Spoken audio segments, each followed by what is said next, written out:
So Apple has released a schedule for WWDC on June 9th and for that entire week, and we have a bunch of different things to talk about, from what it means for the iPhone 17 lineup, iOS 19 refinements, Apple Intelligence getting their fingers into even more things, and hopefully they actually figure it out from an Apple Intelligence standpoint. But let's talk all things WWDC, what to expect, because you might be surprised as to what Apple has in store. Let's get into it. Okay, let's quickly talk about the heavy hitter, which is going to be iOS 19, and we've talked about it a decent amount, so I'm just going to summarize everything real quickly so you guys get an idea of what to expect with WWDC. So iOS 19 is going to get a big overhaul when it comes to design and UI changes. Think the differences that we saw between iOS 6 and iOS 7, if you guys have been around for that long. So we're going to have this glass-like, kind of reflective and transparent and translucent UI, very similar to what visionOS has given us. And if you guys want an idea of what this could look like, look at the new applications that Apple's released, like the Sports application, the Invites application, and even the food section in the News Plus application gives you an idea of what that could look like. I will also link down below an app clip that you can try out to get an idea of, again, what this could feel like moving forward with iOS 19.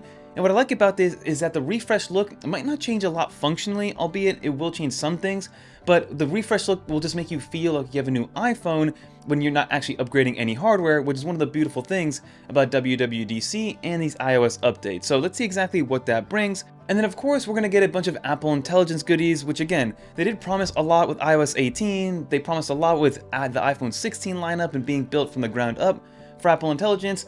And I think where Apple fumbled isn't really from a functionality standpoint, I think it's from an over-promising standpoint. If they hadn't over-promised what Apple Intelligence was supposed to be, then we wouldn't be really comparing it to the Geminis and the ChatGPTs of the world and everything else that comes in between that. I think we would just be expecting Apple to do what they do, which is wait a few years, wait for it to be mastered and perfected, and then they go in and do their version of it. So I do think we're going to get closer to that with iOS 19, with some cross-app connection, being able to have in-app actions, a lot more contextual awareness, which I'm hoping will come relatively soon. So again, I don't think the issue is the lack of functionality of Apple Intelligence. I think it's what they overpromised about a year in advance now at this point. And let me know in the comment down below what you think about that when it comes to the functionality of Apple Intelligence, but I do think it will be in the forefront of WWDC.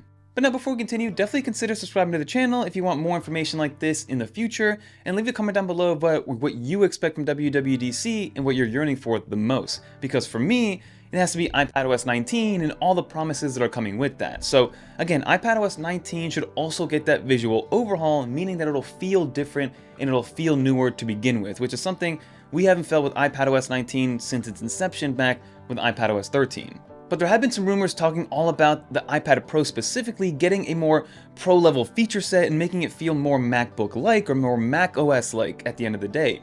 So definitely expect some better external display handling, a better file management system, which is something that I've really been wanting and one of my biggest gripes with iPadOS, and then also floating window improvements, because again, we're going to have that new glass-like design, so let's see what that does with the floating window, with the extended monitor support, and with things like Stage Manager. But we're also going to be getting a lot of the Apple Intelligence stuff that'll trickle down from iOS 19 down to iPadOS 19, which again, if it's going to be good, I'm going to be using it because I see the value of AI in the workflow. I use ChatGPT a lot, and they bring that in-house, make it private, bring it on device, and make it useful. I'm going to be using that versus ChatGPT in a separate application. But let's see what happens with WWDC. And then of course they're going to announce some new versions of watchOS as well as visionOS. So watchOS is just going to get even deeper into the health metrics stuff. So deeper health metrics, smarter workout suggestions, probably bringing Apple Intelligence into the Apple Watch. It'll probably be only on the Series 10 and the Apple Watch Ultra because it'll need some sort of on-device management when it comes to using Apple Intelligence, but it'll just get smarter overall from a health metric standpoint when it comes to the new version of watchOS. And then same thing is going to happen with the new version of visionOS. I do think they're going to be bringing Apple Fitness Plus and the metrics that come with Apple Fitness onto the Vision Pro, so it could all be managed and you can add to your fitness application through Vision Pro, which is something that right now cannot happen. But we'll also be getting some other new tools like being able to have your vision read or be able to have your pupils read from a movement standpoint, so you can kind of just blink to click on things instead of having to do the two-finger tap gesture. So things are just going to be getting more advanced with the Vision Pro, which honestly, I might go out and grab one to see what visionOS is going to be all about with the new betas. And then also want to talk about what this could all mean for the September or October release of the new iPhone 17 lineup, because iOS 19 is going to be a great precursor to finding out what's going to happen from a hardware standpoint, because again, iOS 19 should release maybe a week before or alongside the iPhone 17 announcement or release date. So some things to take into consideration here is that we might be getting some reverse wireless charging, especially on the Pro models. We're going to get 8K video recording at 30 FPS on the Pro models. We're going to get the A19 Pro chip, which is going to again be for Apple Intelligence. It's going to be that AI powerhouse. We're also going to be getting 12 gigs of RAM on all those models to be able to handle all the new queries that are coming from an Apple Intelligence standpoint, because they want to do as much as they can on device versus sending it off to some sort of cloud, because I think that's Apple's big thing with Apple Intelligence and why they haven't really pushed for it holistically, because they're afraid of what it means from a privacy standpoint if they're continuing to ping outside of their ecosystem in order to answer whatever needs to be answered from an Apple Intelligence standpoint. So I think that's also another reason why it's been slowing it down. And then we might also get some surprise announcements, and leave a comment down below of how realistic you think these are, with the first one being some sort of HomePad hardware. So again, we've seen kind of the inklings in iOS 18, we've seen it with the food application, we've seen it with the News Plus application in the food catalog, how it kind of has this view of something that maybe deserves to be on a dedicated piece of hardware for your kitchen or for your living room. We might be getting a new Apple TV, or maybe some Apple TV improvements from a software standpoint, and then also Apple services.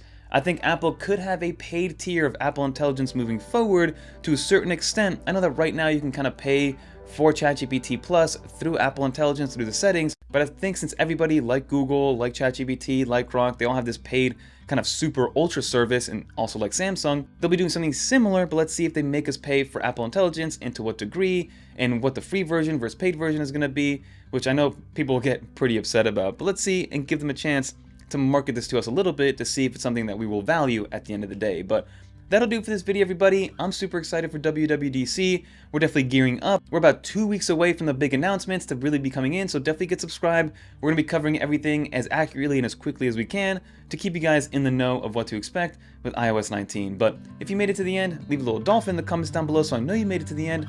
And if you want to watch more videos like this one, definitely check out one of these videos right here, because we got some good ones coming. But that'll do it, everybody. Peace.